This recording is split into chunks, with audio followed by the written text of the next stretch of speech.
chaud, chaud, chaud, chaud, chaud, chaud, chaud. Il lui suffit d'une chanson entraînante. Ils sont là, les seuls, les vrais, les beignets de Montpellier. Pour réveiller toute une plage de vacanciers. Pendant 4 heures tous les après-midi, 7 kilos de beignets sur la tête, ce vendeur sillonne le littoral et compte bien attirer les plus gourmands. Ah bah moi je chante toute la journée, hein. Je me retourne, je les vois, j'attire leur attention. Par exemple au chocolat pour les gars et les nanas, tu vois, je fais des trucs comme ça pour donner le sourire quoi. À la pomme. Au bout de 5 minutes, déjà des premiers clients. Alors, en fait 3,50 sous, c'est ça tout à fait. Pour beaucoup, c'est le produit incontournable de l'été. Il est bon, c'est assez gros et c'est pas hyper cher. C'est bien sucré et tout, ça fait plaisir quoi. C'est des souvenirs d'enfance quoi, c'est la petite Madeleine de Proust, le beignet. Qui ne mange pas son beignet, c'est pas l'été. Alors, d'où viennent ces beignets que l'on vous vend sur la plage? La plupart du temps, ils sont surgelés. Mais pour se démarquer, Thierry Martin, lui, continue de les faire maison. Chaque matin depuis 36 ans, il mélange avec ses œufs du beurre, de la farine, de la levure et de l'eau. La recette d'un bon beignet artisanal. Bien équilibré.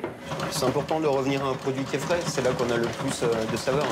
Les gens, quand ils prennent ce beignet, il est tout moelleux, il est chaud, les saveurs se développent, et c'est un plaisir, c'est un régal.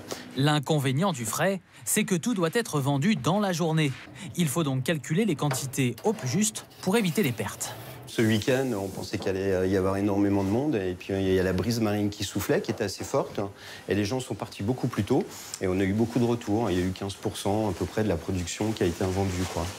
Dernière étape, la cuisson et le fourrage, ici à la framboise, mais aussi au chocolat blanc, à la noix de coco et même à la banane. Des saveurs originales pour ne pas lasser les vacanciers. Car certains ont délaissé les beignets pour d'autres spécialités de la plage. Les chouchous, mais aussi les churros. Ouais, je choisirais entre les trois, je prendrais les churros. Ouais. Je serais plutôt chouchou, parce que j'adore les amandes, donc j'arriverai à manger 3-4 paquets sans problème. Les chouchous, justement, c'est la spécialité d'Henri Collin. Des amandes, cacahuètes ou noisettes caramélisées, avec à chaque fois la petite touche du chef. Que ce soit bon. Bon, généralement, je les vanille. Voilà. Pour que ce soit un peu plus aromatique, voilà. C'est-à-dire que les gens, quand ils ouvrent leur sachet, il y a une petite odeur de vanille dedans qui est un peu plus appétissant. Contrairement aux beignets, les chouchous ont l'avantage de se conserver plusieurs mois. Et ça marche, on en vend ici 10 tonnes chaque été. Mais la vraie tendance, ce sont ces longs churros. Ce qui séduit les touristes, Monsieur, c'est vous?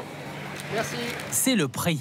Certes, le paquet coûte 4 € contre 2,50 € les chouchous et 3,50 € le beignet, mais beaucoup ici ont le sentiment d'en avoir pour leur argent. 12 pour 4 €, donc c'est correct. Là, on a payé 5,50 pour 18 churros.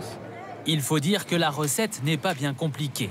Pour les commerçants, les churros seraient même le produit le plus lucratif des vacances. C'est assez rentable ces temps-ci, un peu moins, au prix de l'huile quand même, qui va bien augmenter. Mais sinon, oui, forcément, c'est de l'eau, de la farine.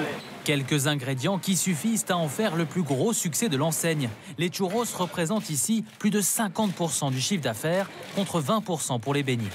Mais quel que soit votre goûter préféré, une seule règle à respecter sur la plage, le consommer avec modération bien sûr.